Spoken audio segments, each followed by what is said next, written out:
They say a band is only ever as good as its last gig, because that's all people are likely to remember them for.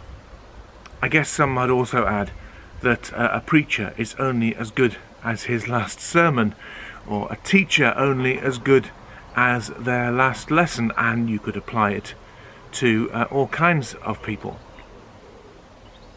It's an interesting thought, though, isn't it? What we actually remember about people. But I wonder what it is that we remember about God. In the last few months at St Botolph's and St Edmunds, we have been looking at the book of Exodus. We thought some time ago about how the people came out of Egypt and they've been journeying across the wilderness, and we've been thinking about the building of the tabernacle. And again, in our morning prayer services over the last few weeks, we've been rereading the book of Exodus and how God delivered them from the land of Egypt. Remember, those people had been oppressed in Egypt for 400 years. They'd been slaves under Pharaoh. And yet, they knew and they believed that they were God's people. How could they be in slavery under a pagan ruler if God cared for them? And there were many who questioned God, and there were many who remained faithful. Eventually, God raised up Moses, who was a man whose heart was deeply concerned for the state of God's people. And through Moses, God did a series of incredible, immense miracles, miraculous signs, to convince Pharaoh to let the people go. Eventually, after the Passover, which was the most horrific of all the signs, Pharaoh relented and let the people go. And off they went into the desert. Now, you might be tempted to think at that point, well, these are God's people. They've been oppressed for 400 years. What's God going to do now? Surely God will lead them straight to a land where they will have all that they want, and all will be well, they'll be protected, and it will all be good.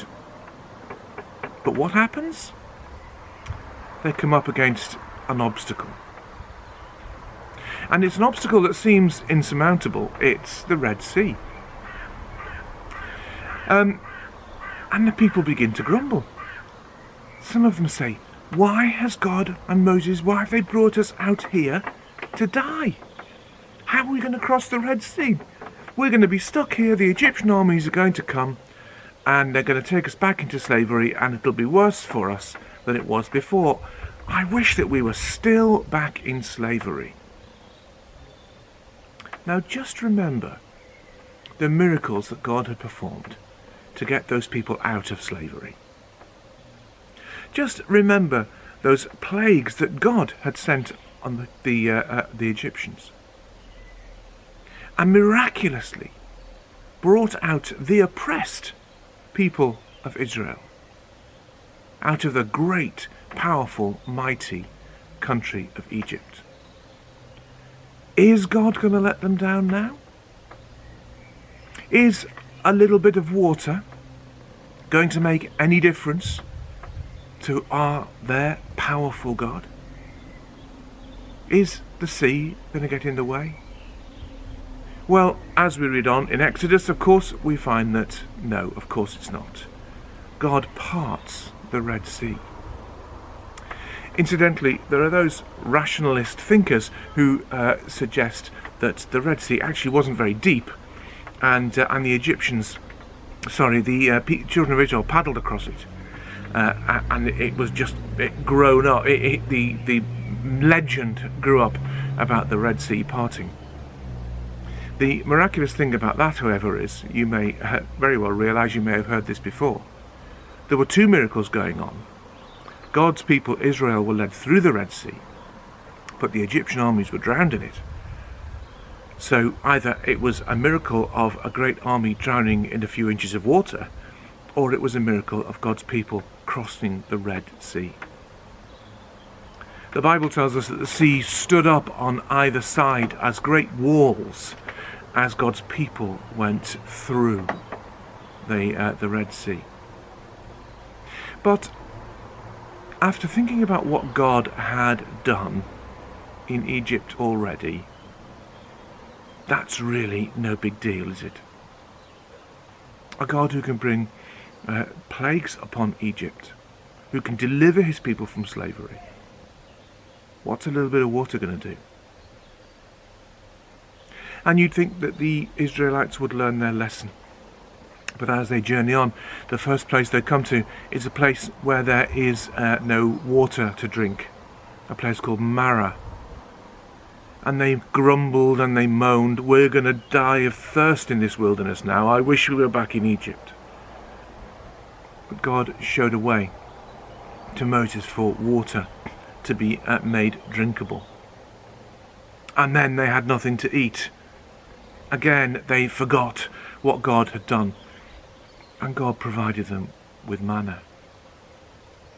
And so we go on through the story of Exodus, the account of what God did. Miracle after miracle after miracle. And yet his people, they doubted and they doubted and they doubted. Is God able to save them? Well, we know the end from the beginning. We know that God did bring his people to the promised land. Now, what struck me particularly is just how relevant this account is to where we are today. And I want just to challenge us all, myself included, by asking the question, is God able to bring us through? Well, of course he is. He's done so many things before. He has a track record. But also, he's our great, all-powerful and mighty God. Is God going to bring us through? Let's not be like those faithless children of Israel. Let's be more like Moses, trusting God, allowing him to lead us, allowing him to go before us, and bringing glory to him as we do so. May God bless you all, and may you keep your faith in him.